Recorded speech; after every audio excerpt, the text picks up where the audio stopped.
Anywhere, the fantasy film from Portugal. If someone wants to raise their hand and explain to me what this movie is. Well, like I just like find that there is like connection between well, like this woman like is pregnant, right? And the moon is like a satellite of the Earth, and the Earth like really depends on the moon. So it's like she has like her own satellite inside of her, like, and she depends on it, like, and it's like all sustainable. It's like a life, and the perception of it, like, it's just like, I don't know why there's like 3 moons though, but maybe she has triplets or something. But it was pretty cool. Like, I feel like there's like a lot of meaning to it. Just to add to that, I think for me, I thought maybe the 3 moons, because there's 3, like the moon has like a cycle, and there's 3 cycles, like 3 moons and the 3 trimesters. I thought it was tied into like the cycle of life and the cycle of the moon and the cycle of pregnancy. So I thought that's what the 3 might have been. I thought it was his father. He was the father. The moon was the father. So, because there's no male in the movie. Everybody's a female. Even on the subway ride, everybody's female, and so it's like a female planet. And then, but the moons are the men. I just thought that was kind of the point of the movie, was that it could be interpreted in a million different ways. And that's why it's also called Anywhere, is because it could be interpreted by a million different ways, and anyone from most cultures can look at that movie and can take what they may out of it, because it also doesn't have any cultural barriers with language. So what about you? What did you? I personally, I don't really like movies like that. Why the type is fantasy? What is fantastic about it? It's a planet that it could be sci-fi too, but it's a planet that's not Earth, I guess.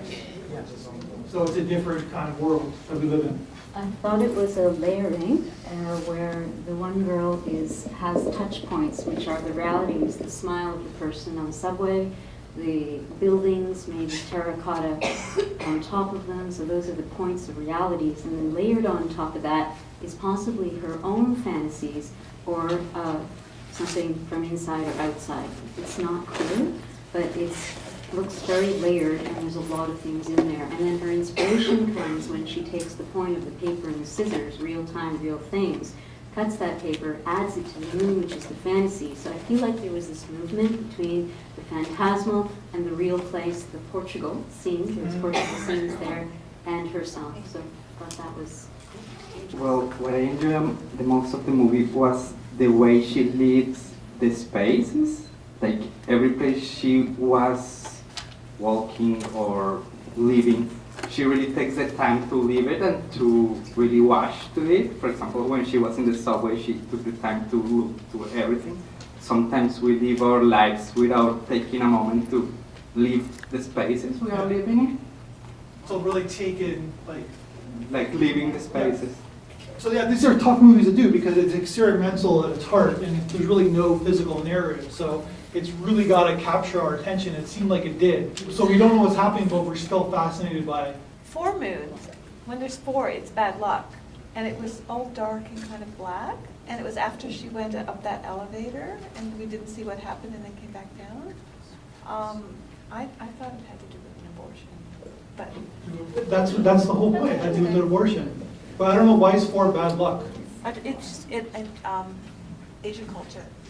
I didn't know that. It's really fascinating to hear all the comments.